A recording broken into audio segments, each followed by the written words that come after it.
안녕하세요. 오늘의 사연입니다. 구독과 좋아요 한 번씩 부탁드릴게요. 바로 사연 시작하겠습니다. 제 이름은 손보영입니다. 우리 집은 부유한 집은 아니었던 것 같아요. 아버지가 일찍 돌아가시고 어머니 혼자서 저를 키우셨기 때문입니다. 하지만 가난하지만 즐거운 우리 집이라는 말이 있듯이 저는 결코 불행하지 않았어요. 열심히 일하시는 어머니는 때로는 한 번에 여러 가지 일을 하셨어요. 항상 웃음을 잃지 않는 어머니였지만 가끔씩 보이는 피곤한 표정에서 힘든 시간을 보내고 계신단 걸 느낄 수 있었고, 저는 어머니를 도울 수 있는 일이라면 무엇이든 도왔어요. 초등학교 고학년 무렵에는 집안일을 웬만한 성인만큼 할 수 있게 되었어요. 어머니의 기대에 부응하기 위해 공부도 열심히 해서 고등학교 1학년 때 치른 모의고사에서 반에서 5등이라는 성적도 거둘 수 있었어요. 학교 선생님들은 제 성적을 좋게 봐주셨고 고3을 앞둔 학부모 면담에서 어머니와 저에게 서울에 있는 대학교에 진학을 권유했습니다. 어머니는 서울이라는 말에 기뻐하셨어요. 하지만 저는 제 나름의 생각이 있었습니다. 저는 여러 번의 고민 끝에 어머니에게 제 생각을 말하기로 했어요. 저기요, 엄마. 저는 대학교에 가지 않고 취업할 생각이에요. 왜? 성적도 좋고 공부도 좋아하잖아. 혹시 돈 때문에 그러는 거야? 그럼 솔직히 말씀드리면 돈 문제가 가장 큰 이유긴 해요. 엄마가 일하느라 힘들어하는데 더 이상은 못 참을 것 같아서요. 공부는 앞으로 어떤 형태로든 할 수 있겠지만 지금은 더 이상 엄마에게 부담을 줄 수 없어요. 어머니는 대학교를 졸업해야 한다고 말씀하셨지만 제 결심은 굳건했어요. 제가 공부를 좋아하는 것도 사실이고 요즘은 대학교를 졸업하지 않으면 사회의 눈치를 보고 불이익도 받는다는 것을 알고 있었지만 지금은 엄마의 짐을 조금이라도 덜어드리는 것이 무엇보다도 중요하다고 생각했어요. 알겠어. 보영이의 생각이 그렇다면 그렇게 하도록 해. 하지만 엄마만 생각하지 말고 너 자신을 먼저 생각해주면 좋겠어. 이건 엄마의 부탁이야.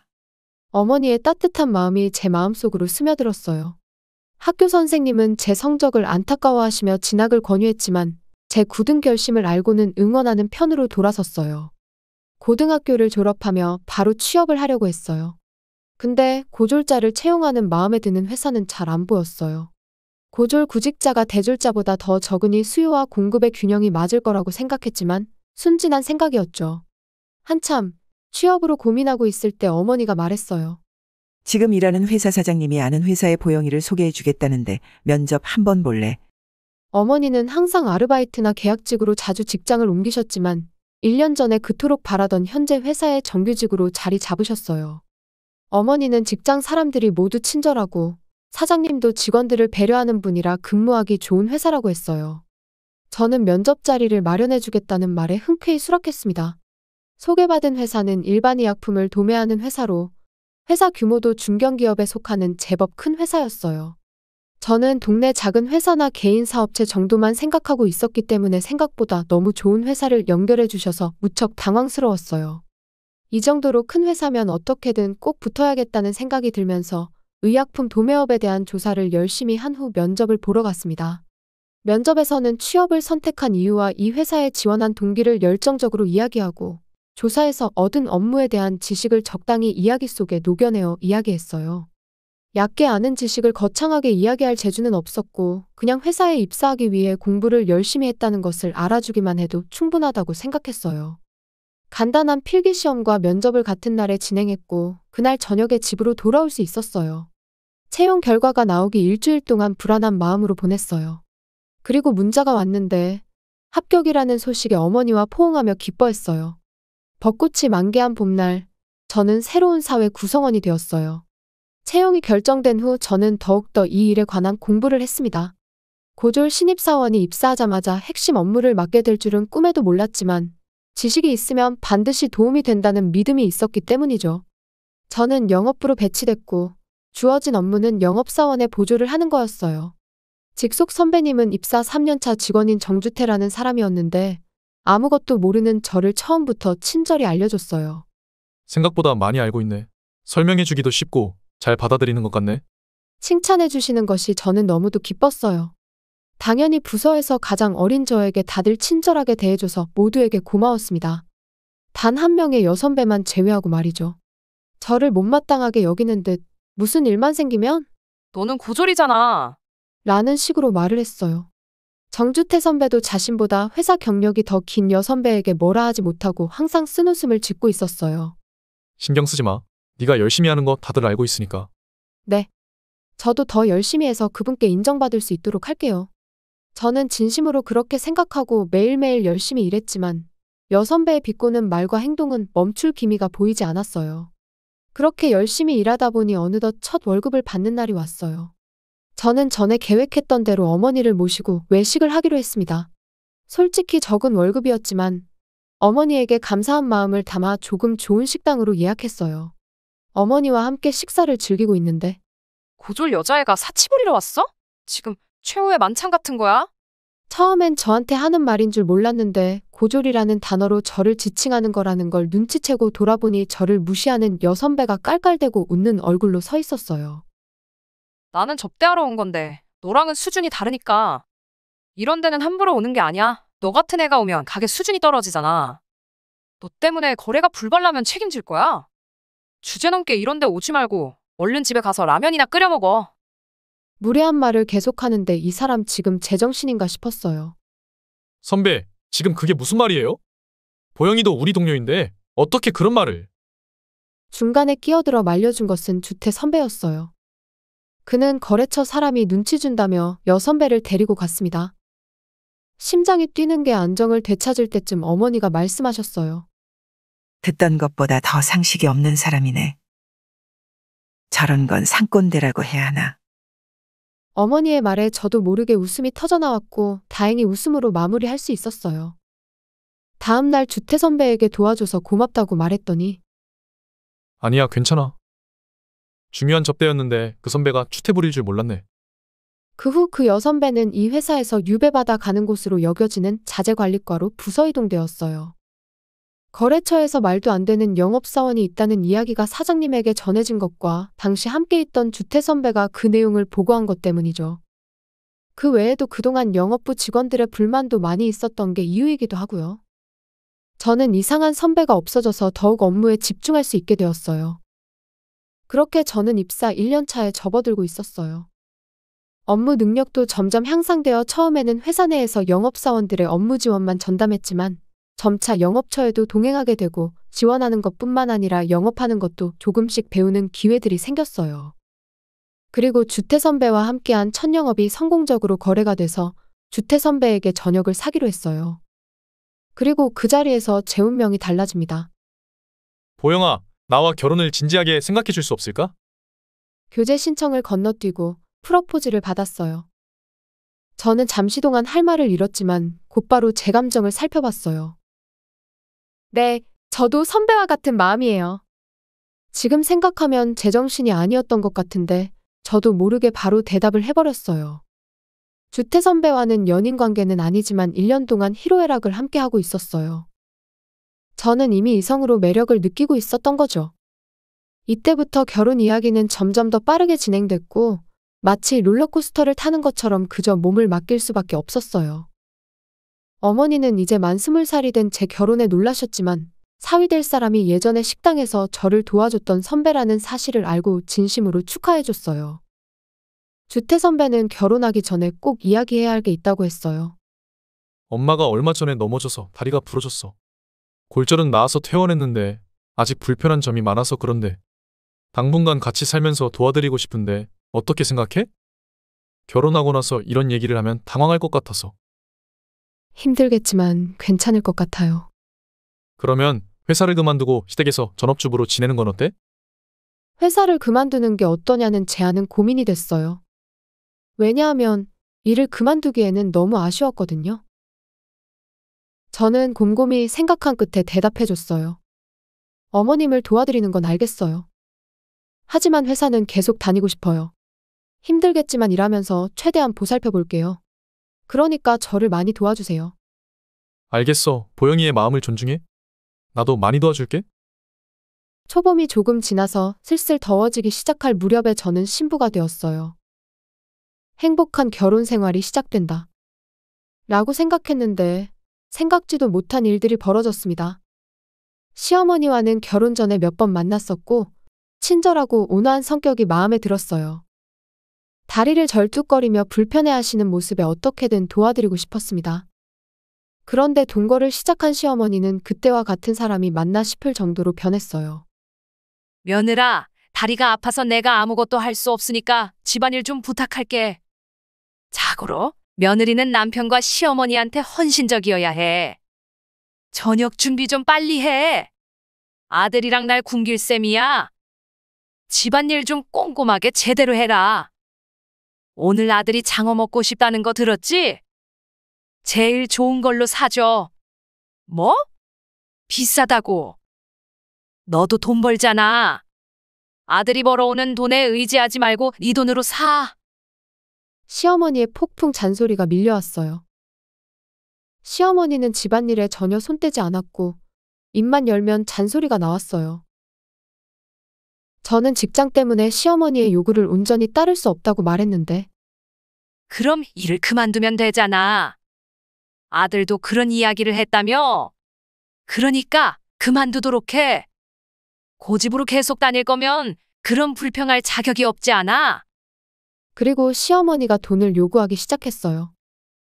회사 안 그만두고 집안일 이런 식으로 할 거면 적어도 그만큼의 돈을 나한테 줘야지. 그렇게 한다면 조금은 이해해 줄 수 있지. 시어머니의 요구는 아무리 생각해도 이해할 수 없어서 받아들이지 않았지만 그만큼 집안일을 신경 써서 해야 했어요. 어머니와 함께 살면서 집안일에는 자신 있었지만 한 사람이 할 수 있는 일은 한계가 있었어요. 저는 잠자는 시간을 줄여가며 집안일을 할 수밖에 없었어요. 그 영향으로 눈 밑에 다크서클이 생기고 회사에서 일하다 보면 졸음이 쏟아졌어요. 동료들이 걱정돼서 남편에게 요즘 집에 무슨 일 있냐고 물었지만 남편은 그냥 웃으면서 아무 일도 없다고 말했어요. 맞아요. 제 또 다른 고민은 남편의 태도였어요. 시어머니가 모든 집안일을 저에게 떠넘기고 잔소리, 비꼬는 말, 돈 요구하는 것 등을 남편에게 말해봐도 엄마는 어린 너를 단련시키고 있는 거야. 훌륭한 아내가 되도록 말이지. 일을 계속하면서 집안일도 잘하겠다고 했잖아? 돈 얘기는 진짜 돈을 달라는 게 아니라 그냥 동기부여를 해주려고 하는 말일 거야. 결혼 전에는 날 도와주겠다고 했잖아.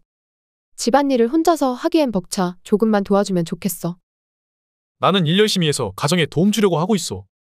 그러니까 나는 내 일만 잘하면 돼. 남편은 집안일도 돕지 않고 시어머니에게 아무 말도 하지 않고 막무가내였어요. 시어머니는 다리가 조금만 아파도 다 죽어가는 소리를 내며 저를 시중드는 사람처럼 대했어요. 정말 한시도 가만히 있을 수가 없었어요. 나름대로 최선을 다하던 중에 회사에서도 좋은 성과가 있었어요. 큰 계약을 성사시켰는데 공로를 인정받아 최우수상을 받게 되었어요. 상금 같은 게 있는 건 아니었고 아침 조회 시간에 칭찬을 받는 게 전부이지만요. 그래도 열심히 일한 걸 인정받는 것 같아 기뻤어요. 이날 저녁에 집에 가니 남편은 이미 집에 와서 맥주를 마시고 있었어요. 왠지 표정이 좋아 보이지 않는 남편에게 그동안 공들인 게 잘 돼서 기쁘네 라고 말했더니 운이 좋았던 건데 너무 자만하지 마. 라는 뜻밖의 말을 했어요. 운이 좋았을 수도 있지만 나름대로 열심히 했어. 축하 좀 해줘. 잘난 척하네. 너 때문에 동료들한테 남편이 너는 뭐하고 있냐며 핀잔받는 게 얼마나 성과신지 알아? 이제 일 그만두도록 해. 제가 입을 열려고 하자 듣기 싫다며 먹던 치즈 조각을 저에게 던졌어요. 치즈라서 맞아도 아픈 건 없었지만 제 마음이 아팠어요. 시어머니의 괴롭힘과 점점 차가워지는 남편의 태도에 심신이 지쳐갔어요. 그리고 결혼한 지 1년하고 한 달 더 지났을 때 저는 갑자기 몸살이 왔어요. 어쩔 수 없이 회사를 쉬고 병원에 갔습니다. 시어머니는 꾀병 피우지 말라며 이것저것 집안일을 시켰고 남편은 걱정하는 말 한마디 없이 묵묵히 출근했어요. 한숨을 쉬며 찾아간 병원에서 의사에게 들은 말은 축하합니다. 임신 8주 차에 접어들었군요. 앞으로 몸 관리 잘하세요. 제 몸인데도 임신했다는 사실을 전혀 몰랐기 때문에 한동안 멍한 상태였지만 점차 기쁨이 밀려왔어요. 엄마가 되는 기쁨과 아이가 생기면 남편과의 관계도 좋아질 것 같아서 기뻤어요. 시어머니도 첫 손자가 생기면 저를 대하는 태도가 조금은 바뀔지도 모릅니다. 그날 저녁에 집에 돌아온 남편을 붙잡고 웃으면서 말했어요. 여보, 나 임신했어. 오늘 병원에 가서 알았어. 정말 깜짝 놀랐어. 우리 엄마 아빠가 된대. 저는 당연히 남편도 기뻐할 줄 알았는데 남편의 반응은 제 예상을 뒤엎었어요. 제 이야기를 듣고 남편은 아무 반응이 없었어요. 기쁨의 얼굴이 아닌 화난 것 같은 얼굴이었고 한참 뒤 남편이 말했어요. 아니, 왜 임신을 한 거야? 내가 갖고 싶다고 한 것도 아닌데. 예상했던 기쁨의 목소리와 미소는 온데간데 없었고 믿을 수 없는 말을 내뱉는 남자가 앞에 있었어요. 고졸에 아직 애 같은 너가 어떻게 엄마가 될 수 있겠어? 보통 고졸 엄마의 머리는 유전돼서 멍청한 애만 태어난다는데 그런 애는 원치 않아. 무슨 말인지 도저히 이해가 안 됐어요.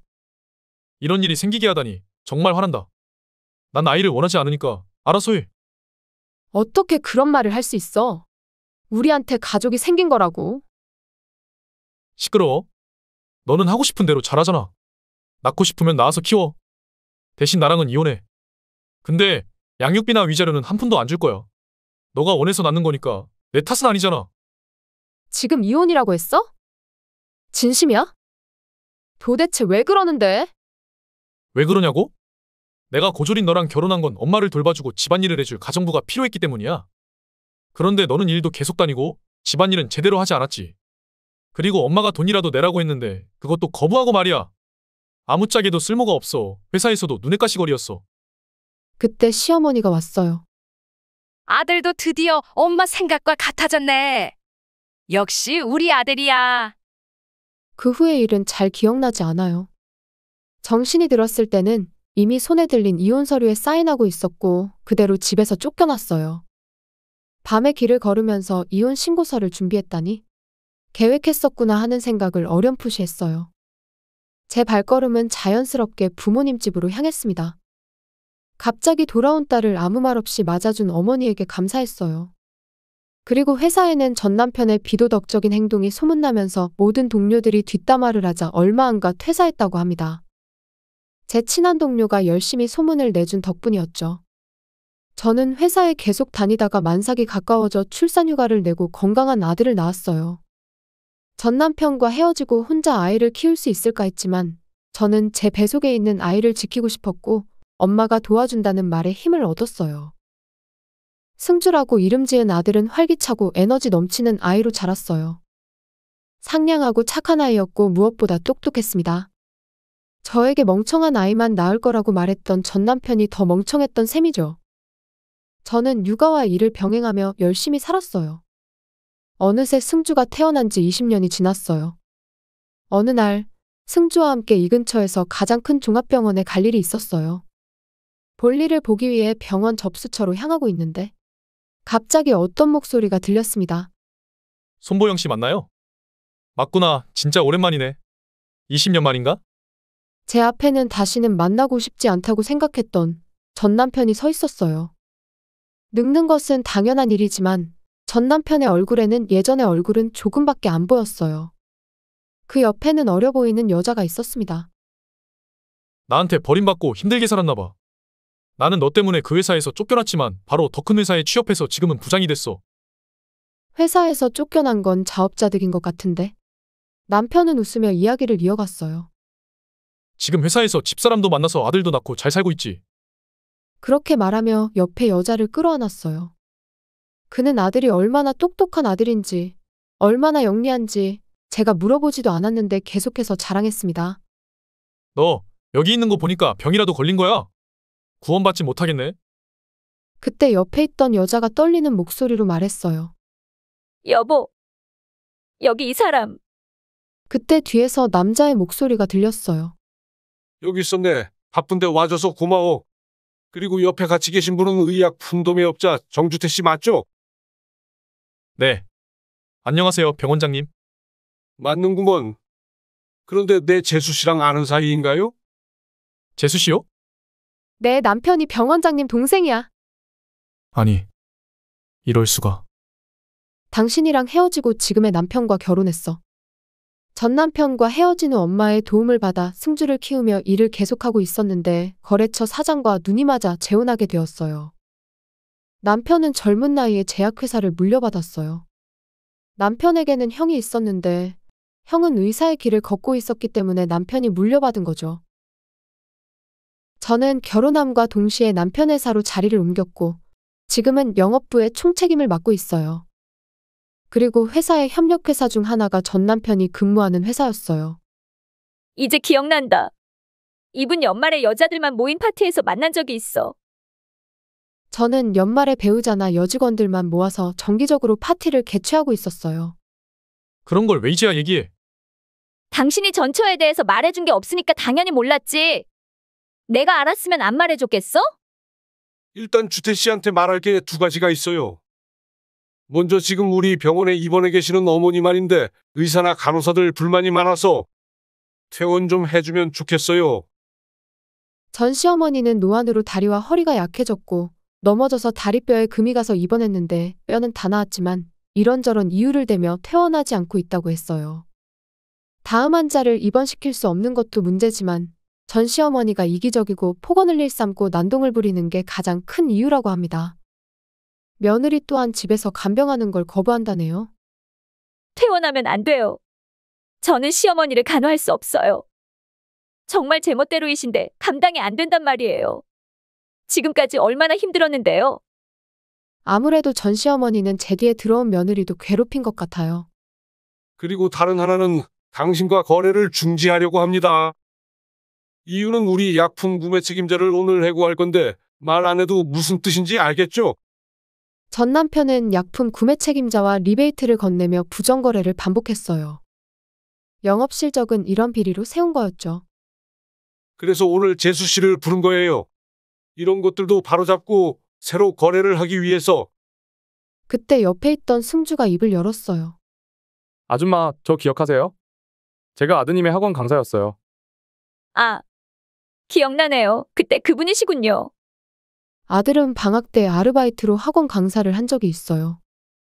그때 맡았던 학생 중 한 명이 과잉행동장애라는 장애가 있어서 수업을 제대로 듣지 못할 뿐만 아니라 다른 학생들에게 폐를 끼치는 일이 있었어요.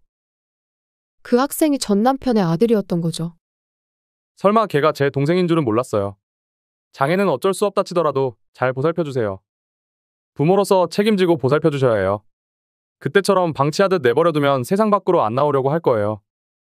전 남편은 아들의 자랑을 늘어놨지만 실제로는 전혀 아니었어요. 너가 내 아들이구나. 많이 컸네. 이제야 절 알아보시는군요. 근데 당신은 제 아버지가 아니에요. 제가 오늘 어머니와 함께 이 병원에 온 것은 제가 개발한 업무관리 시스템 도입을 논의하기 위해서예요. 그리고 당신 회사에서도 제 시스템을 원했지만 정중히 거절하겠습니다. 승주는 어렸을 때부터 똑똑해서 저도 놀랄 때가 종종 있었어요. 한 번은 주변 사람들의 권유로 IQ 검사를 받은 적이 있어요. 그 결과 IQ가 150으로 측정됐는데 소위 천재였습니다. 성장하면서 재능이 더욱 도드라졌고 현재는 서울대에 입학했고 이번에 개발한 업무관리 시스템을 판매하는 회사를 친구들과 창업했어요. 잠깐만, 그 시스템은 사장님이 도입하면 좋겠다고 했던 건데 나 때문에 도입 못한다고 하면 내가 난처해지잖아. 전 남편은 결국 회사에서 징계를 받았어요. 이유는 병원과의 불법 거래로 회사에 손해를 끼쳤다는 것과 자신의 부도덕함으로 새로운 시스템 도입을 막았다는 게 이유였습니다. 해고까지 이야기가 나왔지만 아픈 아들 때문에 징계만으로 끝났다고 하네요. 그리고 병원에서 사실상 쫓겨난 어머니를 집으로 데려와 아내가 돌본다고 하는데 아픈 아들까지 돌봐야 해서 정신줄을 겨우 붙들고 있다고 합니다. 문득 생각나는 게 있어요. 만약 승주를 가졌을 때 남편이 기뻐했다면, 만약 시어머니가 첫인상처럼 계속 다정했다면, 만약을 생각해도 의미가 없다는 건 알고 있어요. 무엇보다 저는 지금이 행복합니다. 이것은 만약의 세계가 아니라 현실이니까요. 이 현실이 좋다면 그것으로 충분한 거 아니겠어요? 다만 20년이 지난 지금도 가끔은 이런저런 생각이 들곤 합니다. 시청해주셔서 감사합니다. 그럼 다음 영상에서 다시 뵙겠습니다.